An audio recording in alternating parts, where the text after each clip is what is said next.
고수들이 계속해서 매수하고 있는 종목들 만나보겠습니다. 오늘 SK텔레콤이 1위에 올라와 있습니다. 상승 중에 있고요. 삼성전기도 오늘장 반등 나와주고 있습니다. 다만 네이버라든지 SK가 좀 하락 중이고요. 한국항공우주도 오늘장 좀 반락하고 있습니다. 나머지 종목들 그래도 좀 강합니다. 특히나 오늘 제약바이오 섹터가 강세를 보여주고 있습니다. D&D 파마텍이 7%나 올라와주고 있고요. 한올바이오파마도 동반해서 강한 흐름 연출해주고 있습니다. 자, 이 중에 OCI 홀딩스 보겠습니다. 저희 지난주쯤 공략주였는데 수익 주고 다시 조정을 받고 있습니다. 오늘은 좀 반등해주고 있는데 국제유가 좀 떨어졌으니까 신재생 섹터는 다시금 좀 조정을 받을까요? 그렇죠. 제가 계속 말하지만 이쪽 애들 같은 경우는 지금 국제유가 같은 경우는 그러면 테스님은 74불 아래로 내려갈 거라고 보시나요? 라고 말하면 그럼 모르죠. 어떻게 알아요? 확실하게 명확하게 일어나고 뭔가가 되지 않는 한 안 돼요. 네네. 그럼 이게 되기 전까지 국제유가는 어디서 움직이냐면 74불과 90불 사이에서 움직인다라고 봐야 되거든요. 네네. 그럼 지금 위치가 한 80불 됐나요? 딱 중간 정도. 그렇죠. 중단이에요. 그러면 여기서 이제 생각을 해야죠. 이 얘기가 끝나기 전까지는 국제유가는 74불까지 빠질 수도 있고 88불까지 올라갈 수도 있어요. 그러면 OCI 홀딩스 같은 경우는 어떨 때 올라간다? 유가가 반등하면 올라가거든요.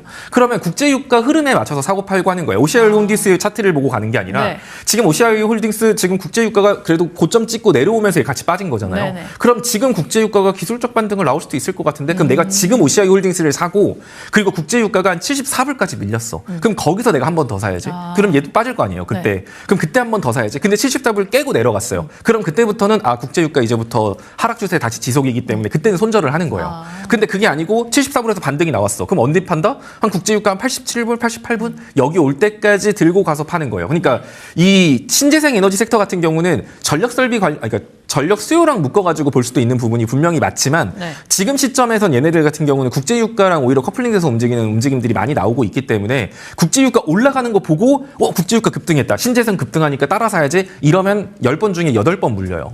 그런 식으로 물리거든요. 그러니까 제가 예전에 이거 OCI 홀딩스 여러분들한테 말씀드렸을 때도 그 당시까지만 해도 별로 관심 없었잖아요. 근데 갑자기 국제유가 올라가면서 따라 올라간 거. 그러니까 지금 신재생 에너지 같은 경우는 약간 중장기적으로 가치적인 측면으로 접근하시는 것도 상관은 없지만 지금 시장에서 약간 이슈 가지고 돌발 이슈 가지고 막 급등락 보여주는 대표적인 섹터 중에 하나이기도 하거든요. 그래서 신재생 에너지는 아까 말한 것처럼 만약에 접근하고 싶다면 지금부터 국제유가 74불까지 나눠서 분할 매수하고 매도할 때는 국제유가 한 87불 정도 선 오면 87, 88불 여기 오면 매도한다라는 생각으로 국제유가가 단기간에는 74불, 90불 안에 박스권 움직인다라는 거 생각하면서 시장 지표를 바탕으로 매매하는 종목이다라는 거 기억하시면 좋을 것 같습니다. 네, 좋습니다. OCI 홀딩스 국제유가 추이에 따라서 주가가 좀 움직이고 있습니다. 지금 약간 조정받았기 때문에 국제유가 반등에 따라서 한번 매매 전략 취해보도록 하겠습니다. OCI 홀딩스 만나봤고요. 다음으로는 고수들이 계속해서 팔고 있는 종목들 보겠습니다. 삼전닉스 계속해서 매도 상위에 좀 올라와 있고요. 셀트리온과 현대차도 포착이 되고 있습니다. 오늘 순매도 상위에 올라온 종목들 대부분 좀 파란불 켜고 있긴 합니다. 이 중에서 그래도 심택 같은 경우에 5%대 강세 연출해주고 있고요. 두산테스나도 4% 이상의 상승세 보여주고 있습니다. 자, 이 중에 두산테스나 보겠습니다.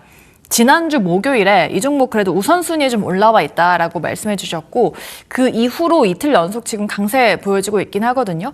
시장이 반등할 때 이 종목이 좀 올라갈 것이다 라고 하셨는데 아직 시장 반등도 안 했는데 그래도 좀 올라가 주네요. 올랐다고 하기엔 18만 원짜리가 5만 원 가가지고 지금 5만 원 대비해가지고 그때 제가 말씀드린 거 대비하고 한 30% 올랐어요. 그러니까요. 그럼 제가 여러분들한테 여러분 봤죠? 30% 올랐죠? 와 솔직히 그렇게 말하면 돌 맞아야죠. 이제 해당 종목이 18만 원에서부터 여기까지 빠졌는데 이건 기술적 반등으로도 사실 보긴 아직까지도 한참 부족하죠. 그러니까 지금 사실 두산테스나 투자 중이신 분들이 방송 보시는 분들 중에 한두 분일 것 같지는 않거든요. 워낙 유명했던 종목이니까 이제 그럼에도 불구하고 제가 두산테스나를 여러분들한테 나쁘지 않다라고 말을 한 건 결국 아까도 말했지만 결국 시장 지수가 언제 풀릴지는 모르겠거든요. 언제 풀릴지는 모르겠지만 시장의 분위기가 바뀌어서 시장의 하락 추세가 바뀐다. 횡보로 넘어간다. 그러면은 결국 뭔가의 이슈가 등장을 해야 될 거예요. 긍정적인 시장 이슈가 등장을 하든 진짜 미국하고 이란하고 다 끝났어요 얘기가 나오든 금리에 대한 명확한 기대감이 심어주든 국제유가가 박살이 나든 아니면 산업에 대한 이슈가 만들어지든 그러면 산업에 대한 이슈가 만들어진다라고 하면 결국엔 우리나라에서 만들어질 만해서 시장의 중심을 잡고 시장을 반등시킬 안정시킬 수 있는 건 반도체 쪽이거든요. 네. 그럼 메모리 반도체 쪽에 대한 얘기가 나오기보다는 아무래도 시스템 반도체라던가 파운드리 쪽에 대한 얘기가 나올 가능성이 높은데 그럼 그 안에서 실적이 뒷받침되고 괜찮은 종목이 뭐가 있나라고 하면 두산 테스나가 그중에 하나라는 점에서 제가 두산 테스나는 그래도 괜찮아요라고 말씀을 드린 겁니다. 네. 물론 그렇다라고 해서 그럼 전고점 18만 원까지 한 번에 갈까요? 이건 아닐 거예요. 근데 어쨌든 시장이 반등 나올 때 해당 종목 같은 경우도 최소한 한 10만 원 정도 선까지는 기술적으로라도 반등 나올 수 있는 종목이기 때문에 만약에 이제 시장 분위기가 바뀌었다라고 판단이 된다면 그 시점에서 제가 두산 테스나 같은 경우는 뭐 추천 종목이라던가 아니면 좀 더 구간을 좀 자세하게 남겨드리도록 할 테니까 좀 관심 종목에 넣어두실 필요는 있는 종목 같습니다. 네, 두산 테스나 짚어드린 이후에 그래도 좀 반등이 나와줬습니다. 앞으로 조금 더 반등할 수 있길 한번 기대해 보겠고요. 마지막으로 공략주 짚어보도록 하겠습니다. 오늘 또 공략주 신규로 가져와 주셨던데요? 신규라기보다는 항상 짚어주셨던 종목이긴 항상 한데 많이 뭘까요? 말했던 거죠. 현대차입니다. 뭐 예. 사실 지금 현대차를 여러분 지금 저점 매수의 기입니다. 이런 거 아니에요. 제가 네. 계속 말하지만 저는 시장의 추세가 바뀌기 전까지는 여러분들한테 신규 진입 추가 매수 아무것도 안 하는 게 맞다라고 말을 하고 있고 네. 그럼에도 불구하고 이렇게 한 종목씩 코멘트를 드리는 건 제가 우선순위 6가지 중에 지금 대표적인 종목들 하나씩 가지고 오고 있는 거예요. 네. 특히 여러분들이 많이 투자하고 있을 만한 종목에 대해서 코멘트 주는 거지 이게 뭐 5%, 10%, 15% 올라갔다 한들 여러분 평당 근처도 못 가요. 근데 맞아요. 그거 가지고 자랑할 생각도 없고 뭐 이거 수익 줬다 이렇게 말할 생각도 없거든요. 네. 근데 현대차 같은 경우도 아마 고민하고 계신 분들이 많을 텐데 그래서 현대차 도대체 언제 올라갈까? 얘 올라갈 수 있는 거 맞아요? 라는 이제 그런 질문들에 대해서 조금 조언을 해드리자면 네. 일단 현대차 같은 경우는 가장 중요한 게 테슬라의 움직임이 좀 중요하기는 해요. 아무래도 테슬라 쪽에서 휴머노이드 로봇에 대한 이슈가 본격적으로 만들어진다던가 자율주행에 대한 이슈가 만들어질 수 있는 부분이기 때문에 현대차를 볼 때는 항상 테슬라의 주가를 좀 같이 봐야 되는데 현재로서는 테슬라 지금 움직임 별로 좋지 않아요. 그렇기 때문에 현대차가 반등이 나온다라고 하더라도 강한 상승의 지속성을 보여주기보다는 박스권 혹은 올라갔다가 그냥 다시 꺾이는 식의 흐름이 나올 가능성도 꽤나 높거든요.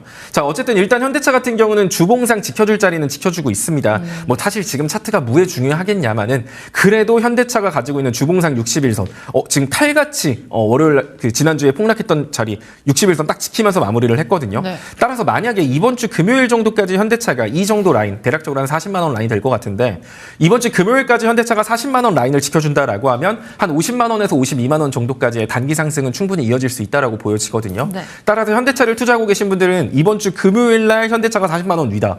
그랬을 때 내 평단을 50만 원, 55만 원 그 정도 선으로 좀 맞춰 놓으시면 구간 대응이 좀 더 수월하실 거예요. 뭐 지금 당장 현대차가 V자 반등이 나오거나 그럴 가능성은 상당히 낮고 일단 현대차를 기대하기 위해선 대충 머릿속에 담아놓으라는 게 그건 거예요. 테슬라의 움직임. 테슬라가 지금 막 연이짝 잘 가고 있어. 그러면 그때부터는 이제 현대차 주주분들은 약간 행복회로를 돌려도 되는데 아직까지는 그런 움직임 나오고 있지 않기 때문에 지금 당장 나오는 반등은 거짓된 반등으로 끝날 가능성이 높다. 그리고 금요일 종가 기준으로 한 40만 원 위로 형성이 된다라고 하면 그때부터는 한 50만 원 정도 선까지는 단기적인 상승 추세 나올 수 있으니까 현대차 주주들은 금요일 날 종가를 좀 확인하시면 좋을 것 같고요. 매수하실 것 같으면 뭐 현가부터 그냥 현가에 대충 하셔서 아니면 금요일 날 종가를 보셔도 괜찮을 것 같은데 네. 현가부터 보시고 대충 목표가는 한 45만 원 단기적으로는 그 정도 순간적인 반등은 그 정도 기대해 볼 수 있으니까 그 정도 보시면 될 것 같고요. 좀 중장기적으로는 50만 원 라인 보시면 될 것 같습니다. 사실 손절가가 뭔 의미가 있냐 싶기는 한데 그래도 뭐 그냥 말씀드리면 뭐 한 35만 원 갈까요? 전저점 이탈하는 부분으로 금요일 종가 기준으로 35만 원 이탈 시에는 뭐 비중 줄인다 생각하시면 될 것 같습니다. 네, 오늘 공략주 현대차 짚어드렸습니다. 목표가 45만 원, 손절가 35만 원 참고해 보도록 하겠습니다. 시청자분들께서 8월의 첫 거래일 망이다라고 말씀하시고 외국인들 줬다 뺐냐 나쁘다라고 하셨는데 이렇게 좀 고민이 많으신 분들은 어디로 가면 될까요? 양 욕심이 그냥 그득그득하고 금요일날 그렇게 올라갔는데 지금 이 정도 뺐다고 지금 서운해한다라고 하시 그렇죠. 뭐 그럴 수 있다고 생각해요. 근데 아직까지 시장이 바뀐 거는 아무것도 없어요. 네. 그래서 되게 감정적으로 움직이면 더 늪으로 빠지는 시장이거든요. 그러니까 기분의 시장 그날 등락률에 좀 여러분들이 취해서 움직이는 게 위험하니까 앞으로 시장이 어떤 식으로 흘러갈 수 있을지 여러 가지 시나리오를 펼쳐놓고 어떤 게 될지 몰라요. 1번이 될지 2번이 될지 3번이 될지 모르지만 네. 가능한 많은 것들을 펼쳐놓고 각각의 내가 뭘 해야 될지를 미리 머릿속에 인지한 상태로 시장을 맞이하는 거랑 맞이한 다음에 생각하는 거랑은 완전 느낌이 다르거든요. 그래서 그런 것들을 여러분들한테 알려드리고 있으니까 궁금하신 분들은 아래 QR코드 찍고 들어오시면 될 것 같습니다. 네, 8월의 첫 거래일 이제 시장의 방향성이 정말 중요할 것 같습니다. 그 안에서 대응 전략 궁금하신 분들 지금 나가는 QR코드 타고 들어가시면 되겠습니다. 매일매일 인사이트 올려드리고 있으니까요. 많은 참여 부탁드리도록 하겠습니다. 네, 오늘도 제2 투자자문의 소재민 대표 수고해 주셨습니다. 대표님 오늘 말씀 고맙습니다. 네, 감사합니다.